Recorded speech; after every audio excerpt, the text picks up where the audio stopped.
Muito obrigado por participar. E eu quero discutir hoje, rapidamente, tá? Falar um pouquinho sobre neuromarketing, neurociência do consumidor e também quais são indicadores, um pouco, de uma forma talvez um pouco supérflua ainda, tá? A minha ideia é começar a fazer alguns vídeos, a minha ideia é começar a demonstrar toda essa área, como funciona, um pouco da cozinha desse processo, tá? E a partir daí começar a me aprofundar gradativamente. Então, a ideia hoje é apresentar algo um pouco mais conceitual, tá bom? Sem, assim, me aprofundar muito em cases, nada, mas depois eu quero trazer para vocês começar a compartilhar com vocês cases, histórias, desafios, inclusive a gente tentar falar também em termos de dúvidas que vocês tenham, ok? Eu vou compartilhar minha tela agora com vocês, apresentando um pouquinho quem é o NENC, tá? Quem somos, o que fazemos. O NENC, ele é um centro de estudos que nasceu há uns 5, um pouquinho menos, tá? Na verdade, eu trabalho com neurociência aplicada há uns 11 anos, mais ou menos, tá? E pesquisa de mercado quase mais de 30. Então, o NENC ele surgiu através dessa necessidade que eu comecei a enxergar algumas décadas atrás, que a pesquisa de mercado, de uma forma tradicional, precisava de uma complementariedade. E eu comecei a empreender alguns esforços, foi voltado à neurociência, e eu não sabia que, na época, o que eu estava fazendo era neuromarketing, certo? Então, depois é que algumas coisas começaram a fazer sentido, e eu vejo que muito daquilo que se fala hoje em neuromarketing nasceu dentro daquilo que é a parte experimental com neurociência para identificar questões, problemas de marketing. Então, nós estamos dividindo hoje o NENC, ele não somente realiza estudos de mercado, mas também reproduz tecnologia. Tá? Hoje nós temos uma unidade em Santa Rita do Sapucaí, tá? No Inatel, onde produzimos todos os equipamentos, eletrocefalografia, eletrocardiograma, resposta governada da pele, tecnologias online, tudo que a gente usa hoje no NENC é produzido pelo NENC. Tá? Então, dentro da nossa proposta de valor, certo? Dentro daquilo que a gente procura fazer, é realmente recorrer a tecnologias avançadas, uma coisa que ao longo do tempo eu percebi que equipamentos médicos, equipamentos de bancada, de prateleira, ou melhor, eles não tinham algumas situações que eram apropriadas para pesquisas de mercado, e chegou um momento que realmente eu achei necessário começar a desbravar essa área de tecnologia para que eu conseguisse adequar os equipamentos aos protocolos que eu precisava, tá? Então, e também hoje temos um time de especialistas, temos assim profissionais de diferentes áreas multidisciplinares que a gente consegue discutir problemas de uma forma assim bem com diferentes visões. Isso é extremamente enriquecedor, tá? Somos inovadores em termos de várias metodologias, várias situações. Uma vez que a gente produz equipamentos, isso torna uma flexibilidade muito grande de a gente levar isso a diferentes cenários, levar para o ponto de venda, levar, por exemplo, para coletar dados em um cenário, sabe, totalmente diferente, certo? Até restaurante, enfim, a gente consegue ter uma flexibilidade bastante grande em termos de execução, tá bom? E essa experiência desse time bem interessante que eu tenho, aliado com dados, aliado com informações e bem robustas, obviamente são insights diferenciados e bem inovadores, tá? E também uma coisa que eu procuro trazer um novo paradigma também de pesquisa é velocidade, rapidez. Hoje, as informações elas não podem esperar. Então, eu procuro que os meus projetos não durem mais do que 2 semanas, certo? Depois de aprovados, claro, mas é uma situação onde é fundamental termos uma agilidade nesse processo, tá? Isso daqui eu costumo brincar, tá? Que eu consegui reunir, hoje esse é um lab do NENC, que eu entro com o sistema 1 e o sistema 2, né? O sistema 1, eu tenho 7 cabines, todas equipadas com eletrocefalografia e tracking, resposta galvânica da pele, batimentos cardíacos, certo? Onde eu coleto dados automáticos e também depois uma sala de grupo, que a gente discute isso.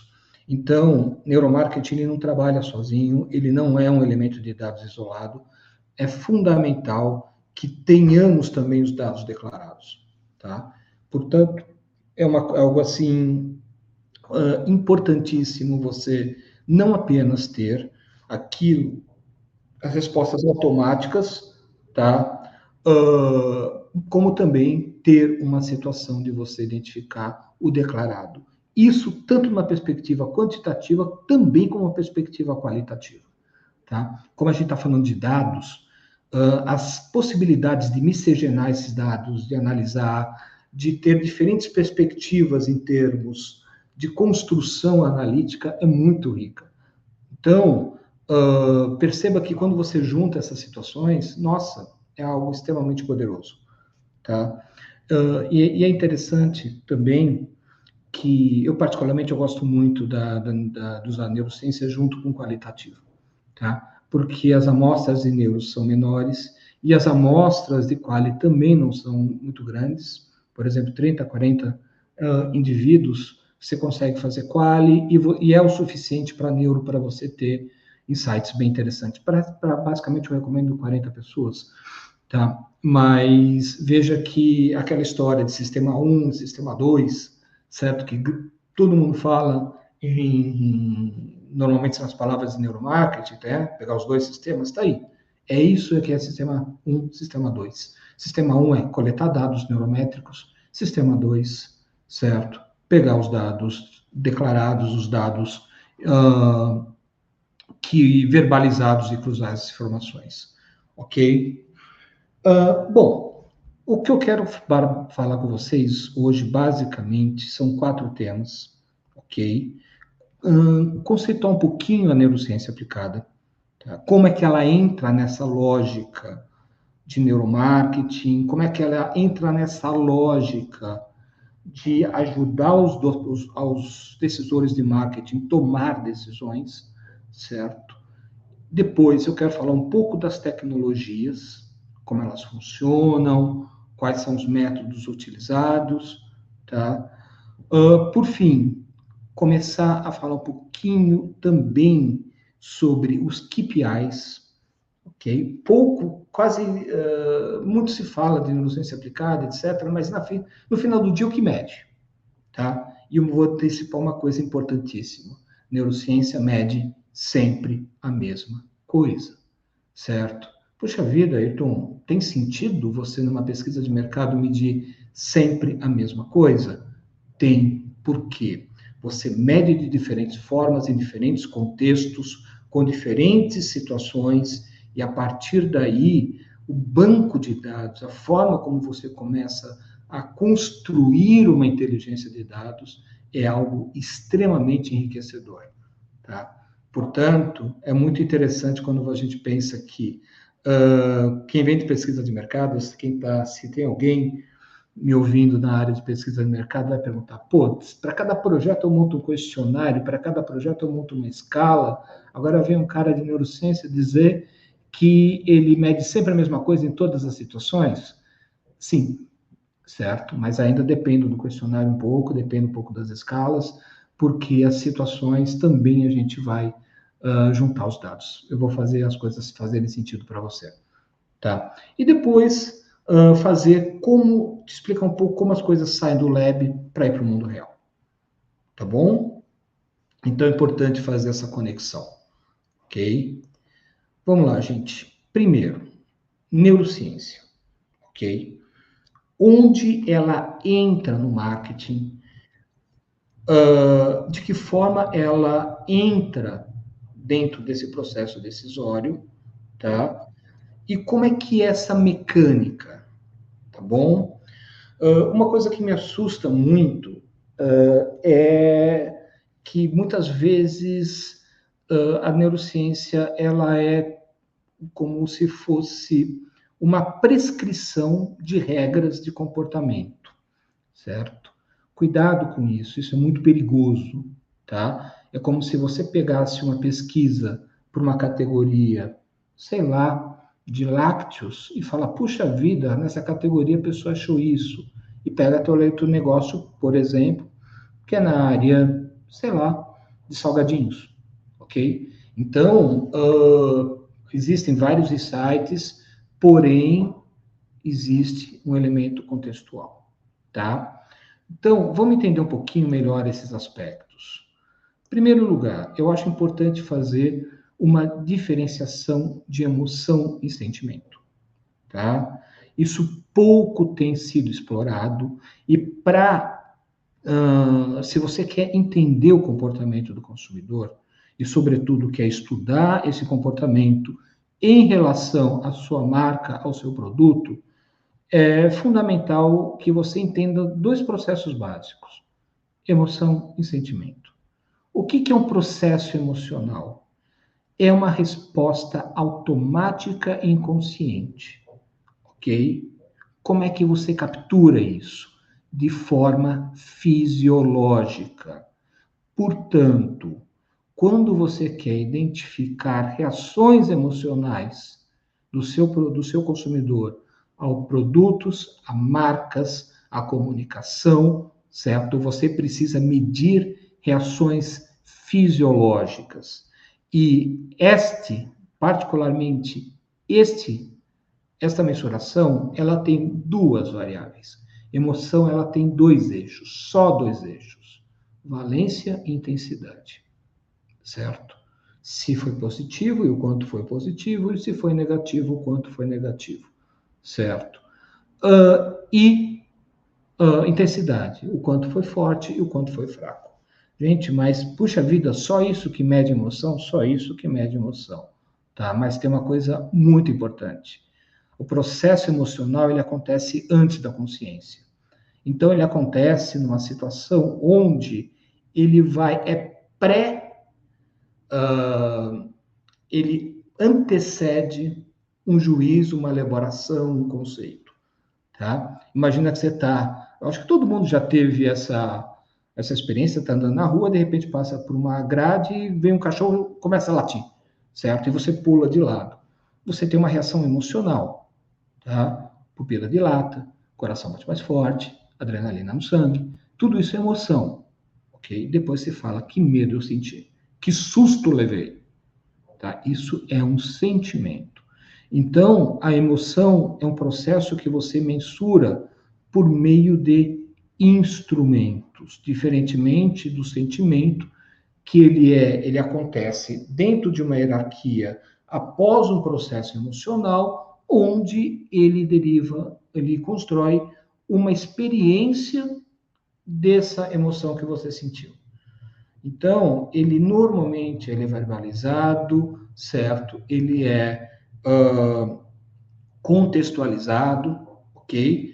Então, veja que existem viés sociais, desejabilidade, etc., que muitas vezes o sentimento, às vezes, não corresponde com a emoção, certo? A pessoa enquadra isso, ou até mesmo tem emoções que as pessoas não conseguem verbalizar, certo? O que elas estão sentindo? Estou tendo uma resposta emocional, mas eu não consigo verbalizar, tá? Então, importante colocar que qualquer construção de conhecimento do consumidor, você precisa dividir dentro dessas duas bases: emoção e sentimento, tá? Dessa forma, os sentimentos, quem trabalha com pesquisa de mercado, certo? Sabe que sentimentos são feitas pelas entrevistas, ok? Mas emoção é neurociência.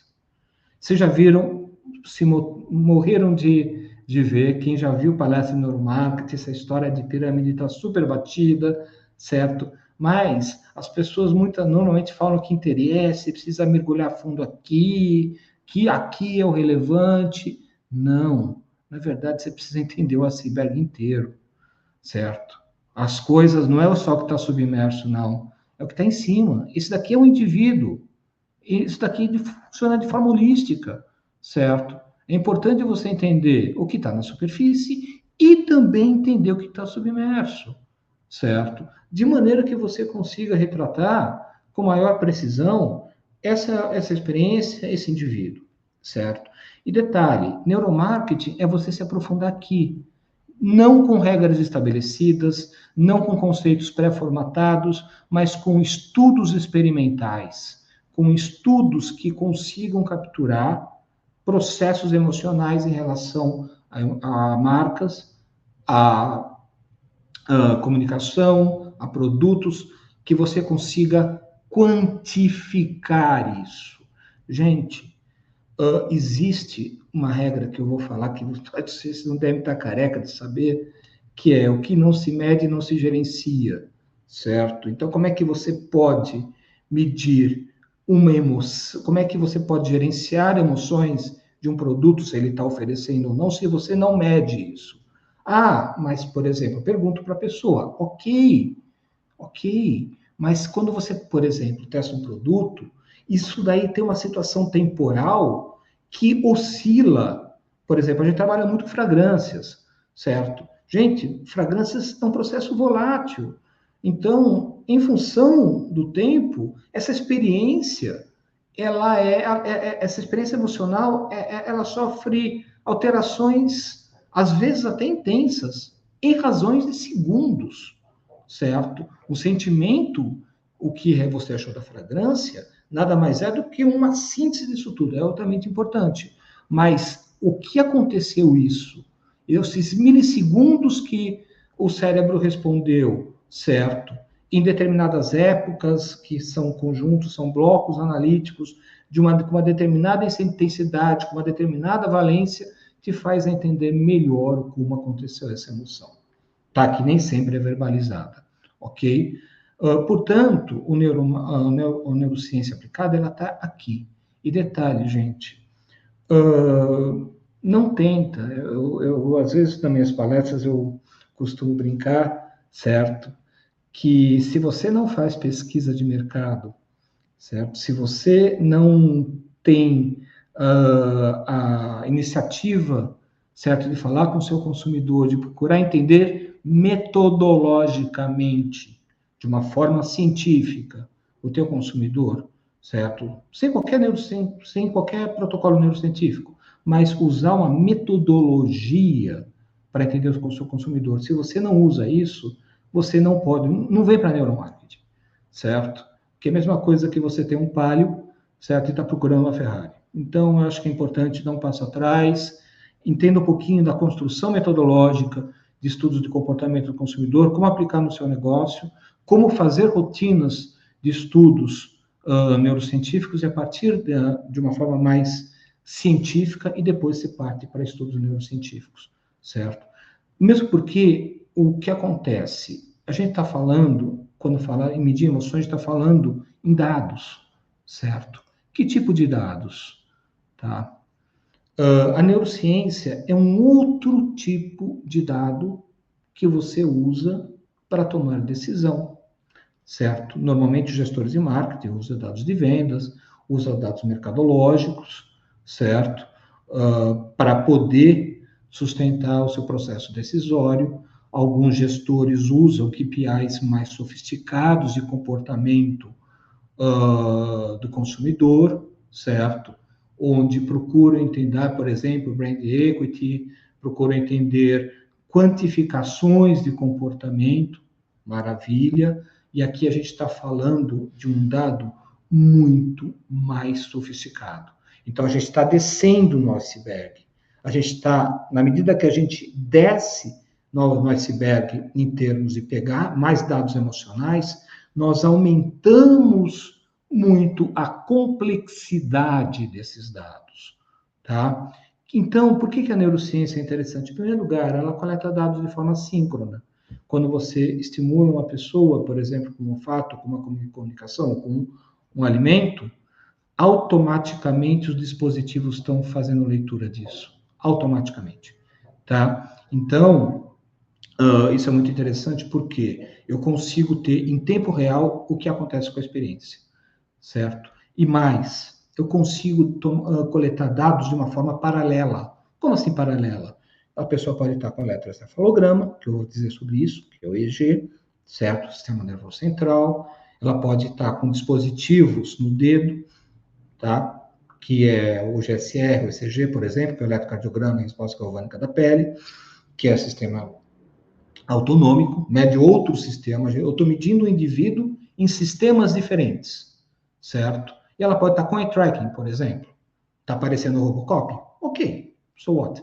Então, faz parte. A pesquisa de mercado, a pesquisa neurocientífica é uma pesquisa fundamentalmente laboratorial, tá? Apesar de que, com o desenvolvimento do Brain-Computer Interface, essas coisas, está sendo possível tirar muito do laboratório essa situação, tá? Então, você consegue tirar diferentes dados de uma forma síncrona, ou ao mesmo tempo, tá? Outra coisa, aí para os estatísticos, né? Os dados são paramétricos. Gente, eu acho um exemplo simples, quando você faz pesquisa de satisfação. O que é dado paramétrico? Eu vou explicar dando um exemplo. Você faz pesquisa de satisfação, você tem um satisfatômetro que permite dizer, eu tenho mais 3 pontos de insatisfação. O que é exatamente esses 3 pontos? Não sei. Mesmo porque eu posso ter uma escala de 0 a 10, de 0 a 100, certo? De 3, né? Eu já vi escala em uma loja, achei muito curioso, né? Muito satisfeito, satisfeito e insatisfeito, quer dizer, totalmente balanceada a escala, né? Então, veja, você pode usar o parâmetro que é arbitrário, diferentemente da neurociência, que os dados são paramétricos. Então, por exemplo, quando eu tenho 3, 4 batimentos cardíacos a mais, para ficar um pouco mais didático, eu estou dizendo que existe, eu sei exatamente quanto aumentou em termos de reação emocional, 3 batimentos cardíacos, certo? Existe um parâmetro. Isso torna as coisas mais comparáveis entre as pessoas, tá? Eu tenho um parâmetro de comparação maior, ok? E outra coisa, a neurociência tem uma quantidade enorme de dados. Os dados são coletados numa resolução de milissegundos. Portanto, dentro do cardiograma, estou falando de 50 dados por segundo, certo? Quando eu estou falando do eletroencefalograma, a gente está falando de 250 dados por segundo, por exemplo. Tá? Do eye tracking, também 250 dados por segundo. Tá? Então, dentro dessa situação, nossa, a quantidade de que cada indivíduo contribui, tá? Para essa coleta de dados é muito grande, certo? Então, diferentemente, isso eu estou falando de uma situação offline, tá? Quando você fala numa situação online, a resolução é bem menor, ok? Então, inclusive, precisa tomar cuidado. Hoje tem muita pesquisa online, certo? Existem situações em que algumas metodologias de neurociência, eye tracking, codificação facial, etc., funcionam bem, mas em outras recomenda-se fazer presencial. Por quê? Porque a taxa de amostragem é diferente. O eye tracking, por exemplo, não é igual para todo mundo, certo? Dificilmente você vai ter um eye tracking com mais de 20 Hz online, 20 dados por segundo, certo? Presencial você vai ter 250, ok? Então, percebam que essa situação, ainda que a gente está falando de uma grande quantidade de dados, tá? São parâmetros diferentes para situações, depende, cada metodologia se adequa bem numa ferramenta, tá bom? Uma vez que você tem dados síncronos, não controlados, dados paramétricos, coleta paralela de dados, veja, você não tem filtro, as pessoas não conseguem filtrar respostas fisiológicas, certo? Então, com isso, a gente tem respostas mais verdadeiras, ok? E é bem interessante, isso é engraçado, porque outro fator que é extremamente relevante é amostras menores, certo? A neurociência, ela utiliza uma quantidade menor de sujeitos, por quê? Coleta dados, muitos dados de cada sujeito. Então, você não precisa fazer 150 sujeitos, certo? Muitas vezes, 40 resolve o problema. Depende da leitura que você quer fazer, certo? Mas a situação é, você não precisa de grandes amostragens, tá bom? E, obviamente, conforme eu falei, dados emocionais, tá? Onde é aplicada a neurociência, por exemplo? Vocês vão ver que, basicamente, em todos os pontos, em todas as situações do mix de marketing, praticamente todas, né? Eu consigo aplicar esses dados, coletar esses dados no ponto de venda, tá? Ah, dá para levar no varejo? Dá. Dá para fazer em laboratório? Também dá. Depende muito da simulação. Os dados são sempre os mesmos. O que vai começar a variar é o contexto, certo? Ah, puxa vida, será que o contexto no ponto de venda é melhor? Não necessariamente. Às vezes eu preciso controlar o tempo de exposição, eu preciso controlar os estímulos. Então, às vezes é melhor o laboratório, tá? Existe, na minha opinião, um viés muito grande, que uma crença que quanto mais ecológico for o estudo, melhor. Nem sempre, tá? Muitas vezes é interessante você controlar essas variáveis para saber o papel de diferentes situações, tá? No processo de decisão do consumidor. Então, isso faz com que a neurociência ela ajude absurdamente, porque você consegue dar peso para essas variáveis, preço, embalagem, certo? Por exemplo, eu fiz um experimento muito interessante com creme, certo? Para teste de produto creme, onde eu isolei a variável cor, isolei a variável fragrância, isolei a variável textura, certo? Então, com isso, você isola variáveis e você consegue entender melhor o papel de cada uma dentro da experiência, tá? Então, falou de experiência, falou de CX, Consumer Experience, certo? Sem falar de neurociência, eu acho que as coisas dá para melhorar, tá? Eficácia da comunicação, o quanto uma comunicação está sendo persuasiva, o quanto uma comunicação está sendo interessante, tá? Usabilidade de produtos, e aí a gente está falando de produtos digitais, a gente está falando de embalagem, a experiência da embalagem, dá para medir isso, ok? Posicionamento de marca. Isso é bem interessante, gente, porque com a neurociência a gente consegue compreender de uma forma muito mais precisa, tá? Elementos que podem estar conectados às marcas, certo? Outra coisa que é interessante, screening de propostas. O que é screening? Normalmente, quando você vai lançar um produto, você não faz uma versão. Você faz 3 versões, 4 versões, talvez. Qual que é a preferida? Tá? Qual que funciona melhor? Então, o screening é esse processo de funil, de você escolher, tá? Definir qual é melhor. E aí eu estou falando não só de produto, quando eu falo de propostas, eu estou falando de produtos, eu estou falando de comunicação, eu estou falando de sei lá, visual aids, discursos, conceitos. Eu tenho que fazer um screening de conceitos, de repente, eu preciso saber qual que ainda mais que provoca melhor respostas emocionais, certo? Eu consigo fazer essa aceitabilidade de produto, e uma coisa que é muito legal na neurociência é que, por exemplo, os indicadores são sempre o mesmo, aceitabilidade, certo? Mas imagina que no meu desenho experimental eu consigo estabelecer um benchmarking e medir de uma forma como uma régua mesmo, sem escala, como uma régua. O quanto o meu produto está além ou aquém desse benchmarking, certo?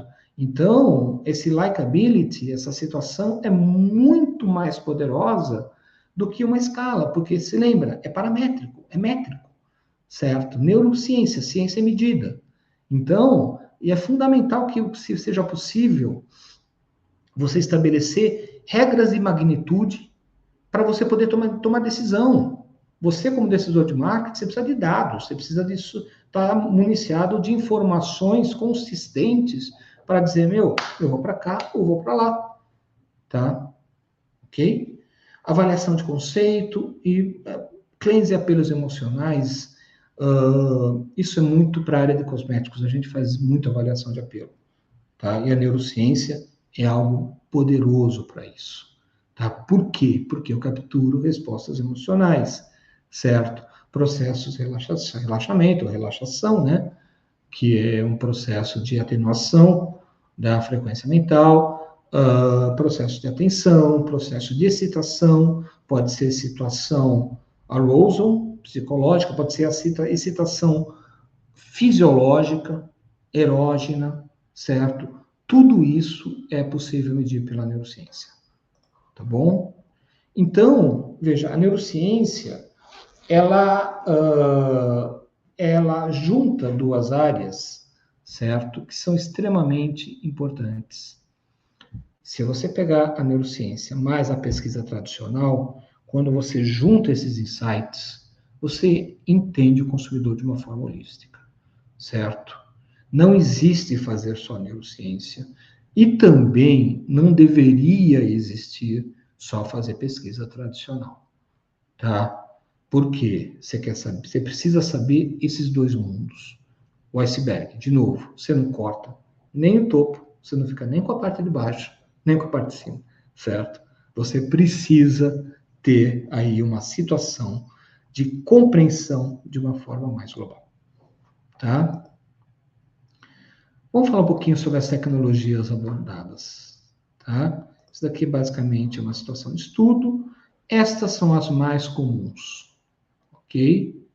Eletroencefalografia, eletrocardiograma, resposta galvânica da pele, monitoramento ocular, codificação facial e associação implícita. Gente, é muito importante dizer que existe algo.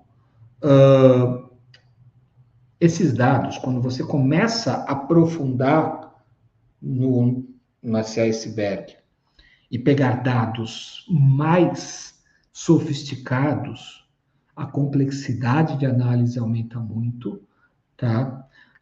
E você cria um desafio muito grande de, sabe, dominar isso. Não é, por exemplo, eu diria que a ferramenta mais poderosa em neurociência é a eletroencefalografia, mas eu estou falando de um dado complexo de ser analisado, bem complexo, certo? Mas é o mais confiante, o mais interessante. O mais fácil de ser analisado, por exemplo, que todo mundo gosta e pede, é a codificação facial. Porém, codificação facial, ele tem um nível de resolução muito, muito pequeno, certo? Tem pessoas assim, ele é mais intuitivo de ser apresentado, é mais fácil de ser lido, certo? Mas, por exemplo, para algumas situações, talvez não funcionem muito. Teste de produto gustativo, a mastigação, isso gera artefato na imagem, certo? O fato, quer dizer, quando você faz a mastigação, a codificação facial pega coisas, está sorrindo? Não, não está sorrindo, está mastigando, certo? Então, precisa entender esse trade-off que tem entre as ferramentas, o precisão e o contexto experimental que você quer. Tá bom? Vamos falar sobre cada um delas. O eletroencefalograma tem essa porrada de fios, certo? Normalmente a gente trabalha com 8, 14 e 16 canais, certo? Quanto mais canais, melhor. Não, 8, 14 e 16 canais, certo? De um canal é um dado muito simples. Você põe o eletrodo na fronte, certo? E às vezes eu sincronizo isso com o eye tracking, e ele fornece um dado, por exemplo, de atenção, resposta emocional, atenção, meditação, certo? Que junto com outras metodologias vão dar uma riqueza muito grande. Então, o eletroencefalograma, por exemplo, ele permite uma situação de fazer uma leitura do sistema nervoso central. Você começa a entender o centro de comando que está aqui em cima, certo? Putz, esses dados são complexos? São. Eles vêm, só para você ter uma ideia, para processar isso, você precisa ter conhecimentos de processamento de sinal elétrico, certo? Então, você usa dados de física, certo? Para poder montar o processamento, para o que se chama pré-processamento e depois fazer o processamento. Não é um dado fácil de ser utilizado, mas ele é extremamente poderoso, tá? Mesmo porque o eletroencefalograma, muitas vezes, quando você posiciona os eletrodos na fronte, na parte frontal, o processo de decisão está aqui, né? Então, putz, fica uma coisa bem interessante, tá? O eletrocardiograma, tá? O que é o eletrocardiograma? Ele mede, basicamente, frequência cardíaca, pulsações, onde esse dado, ele fornece um indicador de emoção. Normalmente eu gosto de trabalhar no eletrocardiograma com a resposta galvânica da pele, certo? Então, a frequência cardíaca, junto com a resposta galvânica da pele, tá? Esse daqui, ó, na verdade são esse daqui os equipamentos nossos que eu uso, tá? Esse daqui é o ECG, e esse daqui pretinho que está do lado, parece duas luvinhas, é o GSR.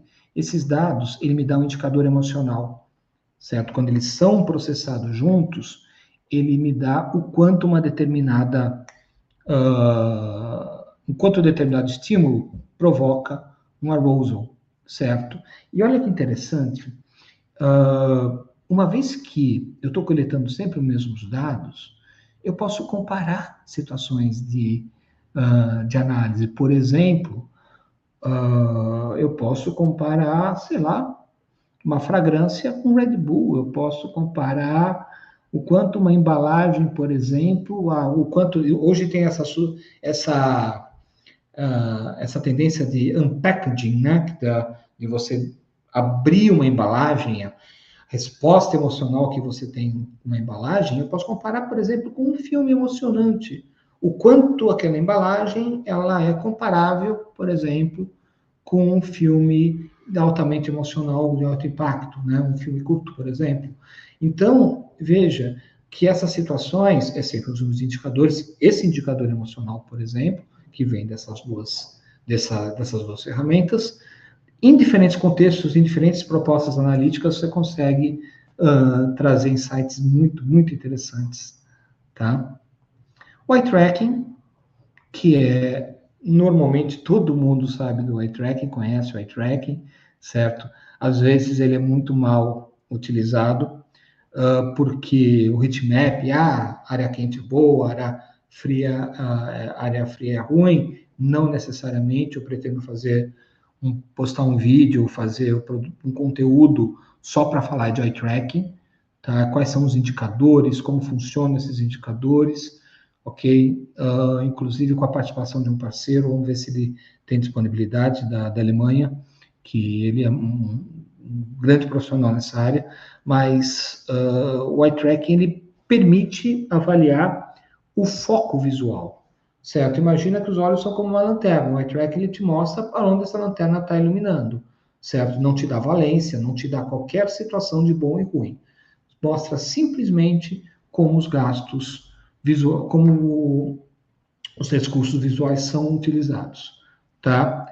Também tem o teste implícito, certo?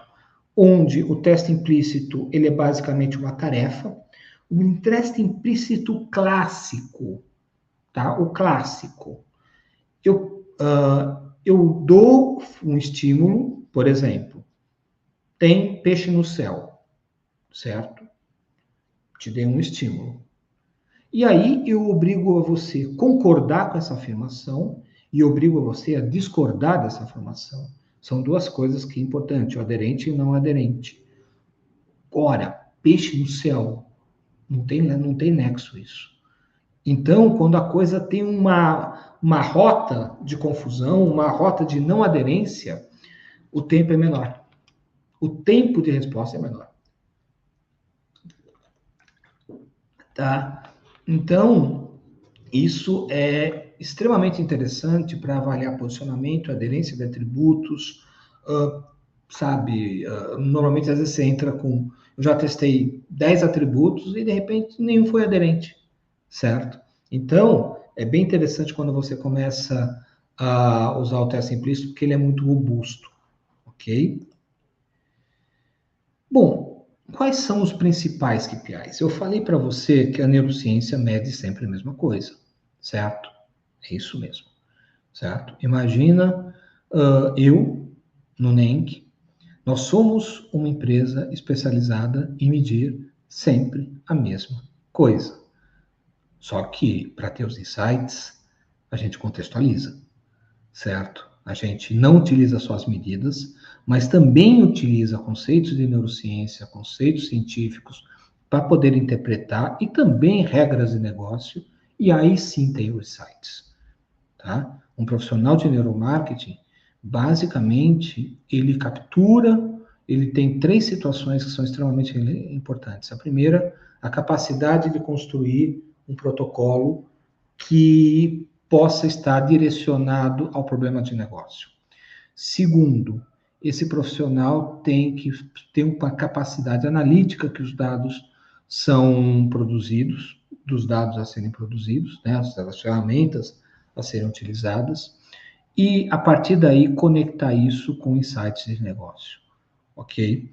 Então, veja que o paradigma, quando a gente trabalha de neurociência, é um paradigma um pouco diferente, certo?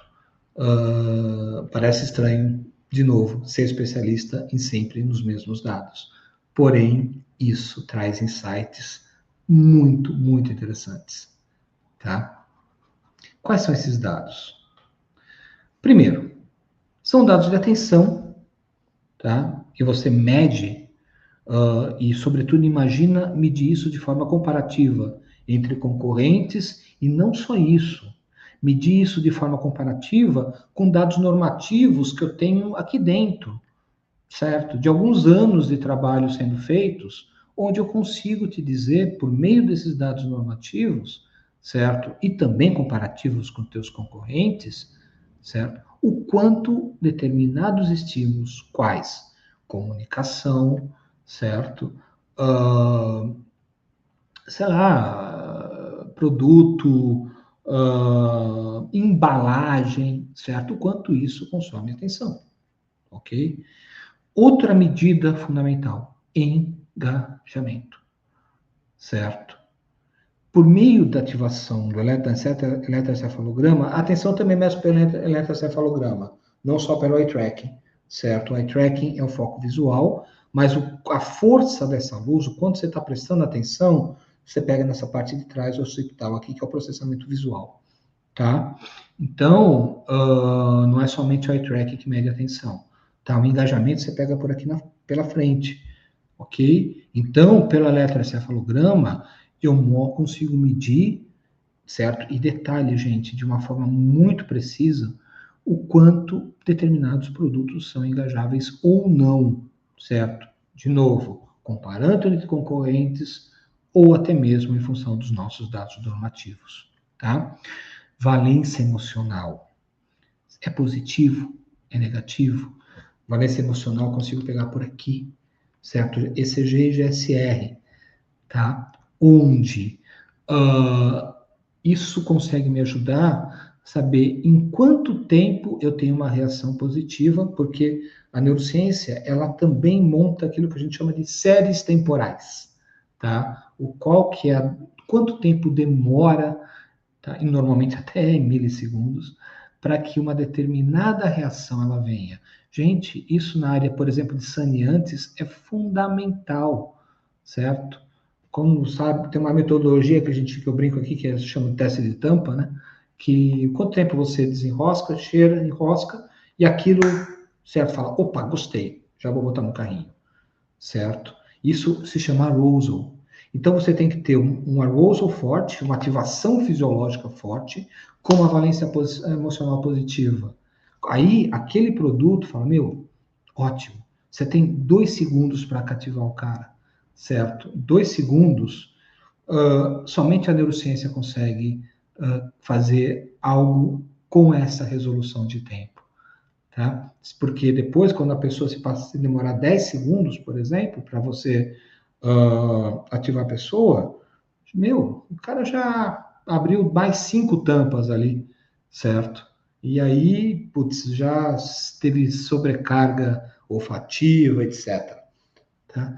Então, veja que essa situação ela é muito poderosa. Por fim, codificação de memória, tá? O que é codificação de memória?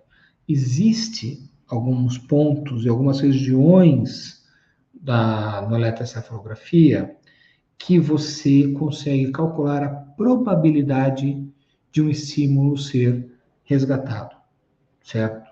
Uma determinada frequência de onda em determinados pontos de eletrodos, você consegue identificar se aquele estímulo ele pode ser codificado ou não. Obviamente, nem sempre, ou o que é interessante não é o valor absoluto, é sempre comparativo em relação ao concorrente, em relação também a bancos normativos, tá? Tem 6, na verdade eu diria que tem mais, não 7, mas eu acho que tem 8 também. Me escapou um aqui agora. Mas o sexto é a proximidade e a aversão, certo? Eu consigo medir, eu consigo estabelecer medidas de recompensa. Gente, as pessoas foram programadas para se sentirem bem, certo? Se você gosta, se um produto gera recompensa, ele gera revenda. Agora a pergunta é, o quanto você consegue medir esse nível de recompensa? Veja que isso é muito além do gostou ou não gostou. De 0 a 10, o quanto você gostou desse produto? 10, ok. Você compraria? Não, certo? Recompraria isso? Não necessariamente. Então é importante, por exemplo, medir esse processo emocional a fim de você conseguir identificar se aquele lançamento de produto que você vai fazer realmente ativa determinadas áreas do cérebro. E detalhe, não somente de forma absoluta, mas também comparativa com o teu concorrente, certo?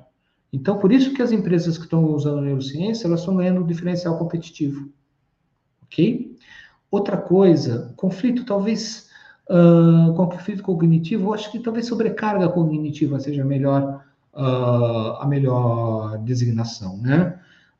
Sabe, tem propagandas, tem elementos de estímulos de marketing, aí a gente está falando de comunicação, bastante comunicação, que dá uma sobrecarga cognitiva, certo? Gente, isso é terrível, ok? O cérebro das pessoas, gente, a capacidade é muito, muito, muito limitada. Então, nós somos programados para esquecer e com uma capacidade de armazenamento muito baixa, certo? Eu acho que cada um de vocês tem uma caneta e um papel do lado quando trabalha, porque se você não anota, vai embora, certo? Então, dentro dessa situação, uma vez que somos programados para isso, isso é extremamente importante, porque se a gente não esquecesse, a gente não aprenderia muito, a parte do esquecimento é dar lugar a novos aprendizados, novas ideias, novas construções mentais.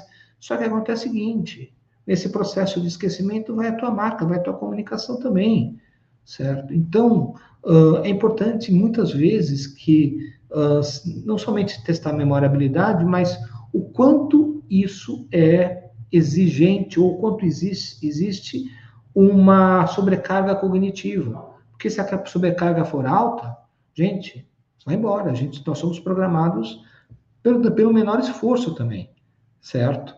Então, tudo isso te dá métrica, tudo isso te dá medidas onde você vai conseguir construir um processo decisório de saber se aprova ou não uma comunicação, certo? Se aprova ou não, por exemplo, um visual aid ou qualquer outro elemento de informação, ou um site, por exemplo, tá? Pouco se fala em esforço cognitivo na situação digital, tá? Onde, se você não souber o quanto você está sobrecarregando a pessoa, você está gerando uma experiência, muitas vezes uma sobrecarga alta, uma experiência ruim, certo? E as pessoas estão um clique de muita coisa. Ah, esqueci, papapá, 8, tá? O 8, existe um indicador chamado Willing to Pay, que é disposição a pagar. Não é sensibilidade de preço, mas é possível calcular por meio de uma determinada frequência de onda em determinados eletrodos no cérebro, a possibilidade de determinadas, a possibilidade, ou não digo a probabilidade, mas o quanto aquele produto estaria ou teria uma renúncia financeira. Não dá para calcular preço, certo?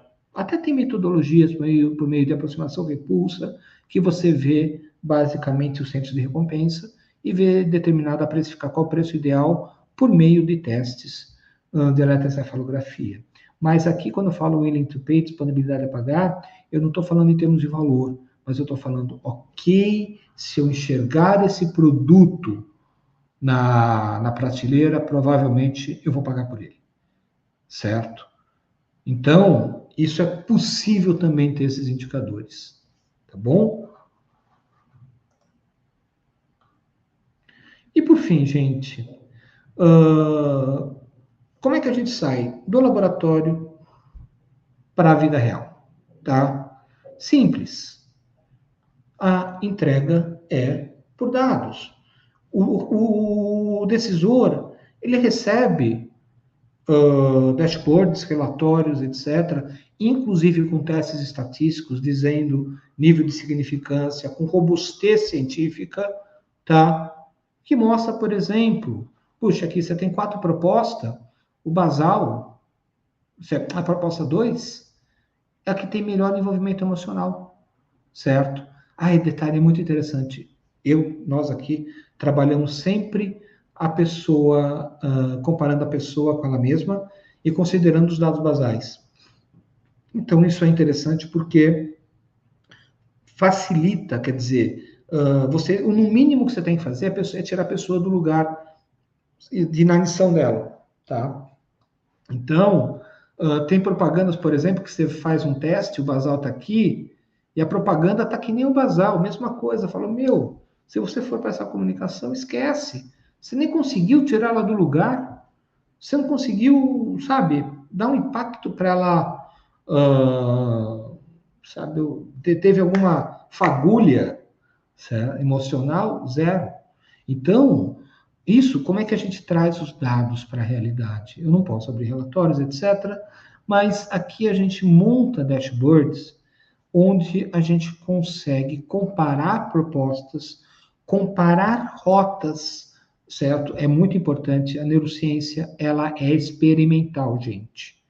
Tá? A gente está falando de uma metodologia experimental. Então, eu estou testando, eu tenho que testar determinadas propostas, rotas, soluções, enfim, eu tenho que tratar determinadas situações as quais eu preciso cientificamente dizer para o decisor, falar, meu caro, ó, você vai produto 3. Produto 3, invariavelmente, ele te dá maior nível de relaxamento, tá? Ou, por exemplo, dentro daquilo que você está pensando em termos de atribuições, essa determinada comunicação, em um IAT, teste implícito, a situação irritada foi a mais preponderante, certo?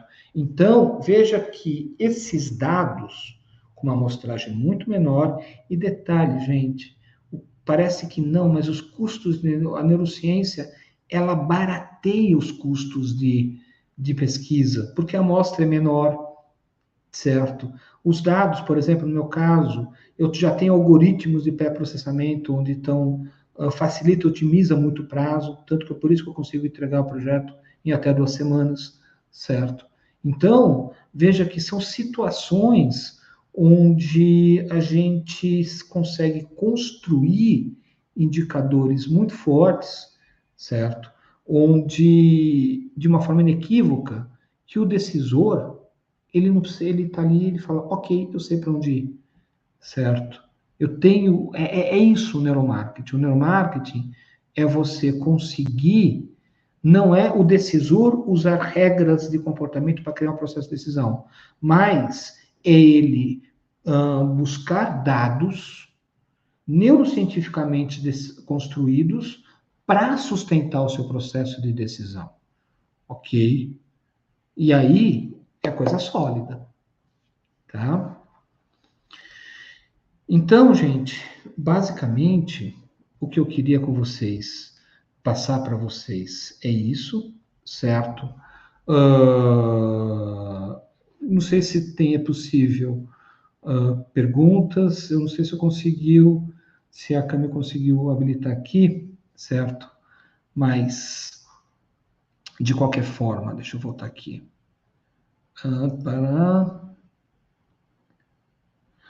Então, basicamente, parar de compartilhar. Pronto, certo? Mas, de qualquer forma, gente, o que eu gostaria que vocês interajam nesse vídeo. Esse vídeo vai estar no LinkedIn. Coloquem suas dúvidas lá. Eu acho que é até legal colocarem para a gente discutir um pouco, para tornar pública e a gente manter um memorial aí de abordagem. Eu acho interessante, tá bom? De forma a que a gente compartilhe isso de uma, sabe, deixe registrado ao longo do tempo, tá bom? De uma forma democrática, e quem quiser entrar lá e quiser assistir, tiver mais dúvidas, seja uma coisa, vamos dizer assim, contributiva, né? Eu acho que, enfim, é importante a gente ter uma situação de compartilhamento, tá? Bom, muito obrigado pela atenção, muito obrigado pela tua presença, tá? E daqui, muito provavelmente, muito em breve, vai ter uma outra, e, inclusive, se tiver sugestões, serão muito bem-vindas, tá bom? Obrigado, gente. Uma ótima noite para vocês. Até mais.